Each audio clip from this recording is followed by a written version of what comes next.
All right, well, you got a great setup there at Halls High School. Well, the floor is yours. Say your thank yous and let us know where you plan on committing to college. I want to say thank you to the people I call family sitting to the right of me. A lot of sacrifices were made for me to get to this point.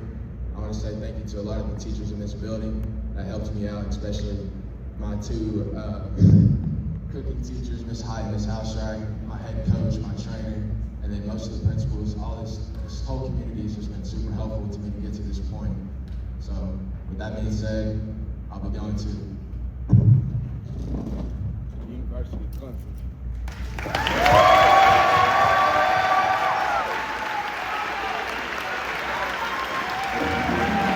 Jarrell, first off, before we get to Clemson or any of that, so many people showed up today, students taking pictures with you, band, cheerleaders. What did this moment feel like for you? It felt one of a kind. I mean, I've never felt something like this where everybody came up and supported me. It's really been awesome. How stressful of a process was this for you? I mean, it was a stressful process, but I mean, it makes it easy when I have guys like Coach Hughes, Penny Smith, teachers involved. Like, it was a whole group of people. The recruiting process is super stressful, but it's a process.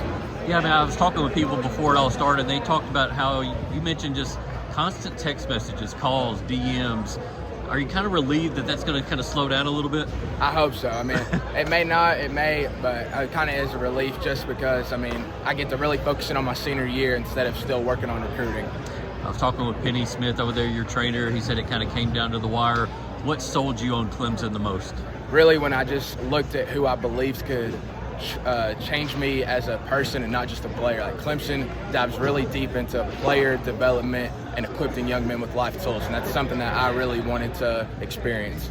Did you, I'm assuming you hit it off with their defensive backs coach or secondary coach, just kind of discuss that relationship and kind of what it was like?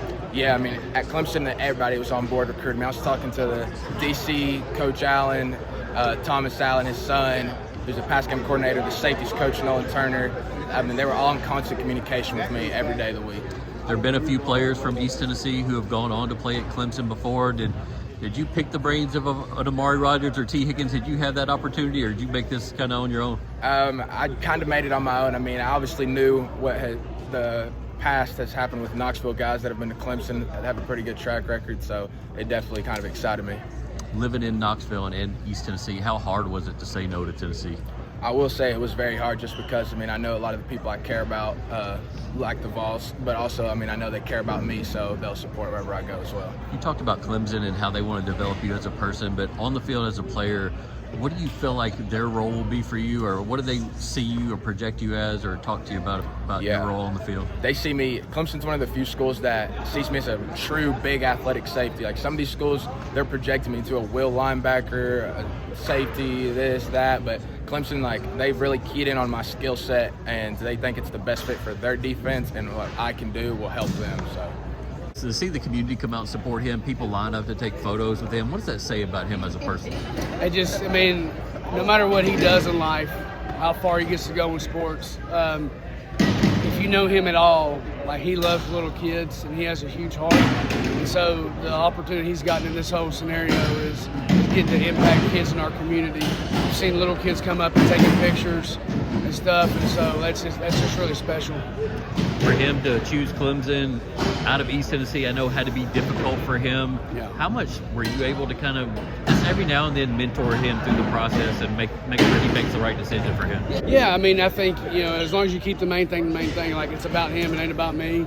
It's not about my interest, it's his interest, right? And so I think you just try to be honest with him as possible, and, like, when you have so many good schools to choose from, what are his values? What is it, in a different world right now, money's involved and stuff, but, like, don't forget your main values, don't forget the reasons why you're choosing the school. And so just trying to keep it, with him, is just keep it the main thing. From what I've seen out of him, just from a reporter standpoint, very intense, very physical competitor on the field. From a coach's vantage point, what is Clemson getting in Jarrell Chandler?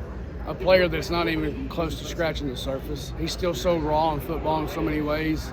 You're talking about a kid that's almost 6'3", now he's 205, and his closing speed is ridiculous, his length is ridiculous. So you're getting an unfinished product, which is what I think Clemson and other schools were excited about. You see a kid that looks like his size, that has gotten extremely strong in the weight room in the offseason and has improved his ball skills.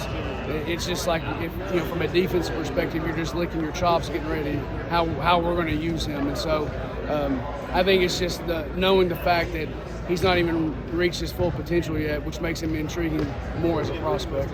Not a bad receiver too either. No, that's the thing is I think what coaches stood out when they saw him was they saw his basketball highlights from his sophomore year. They saw him, making crazy catches in the game.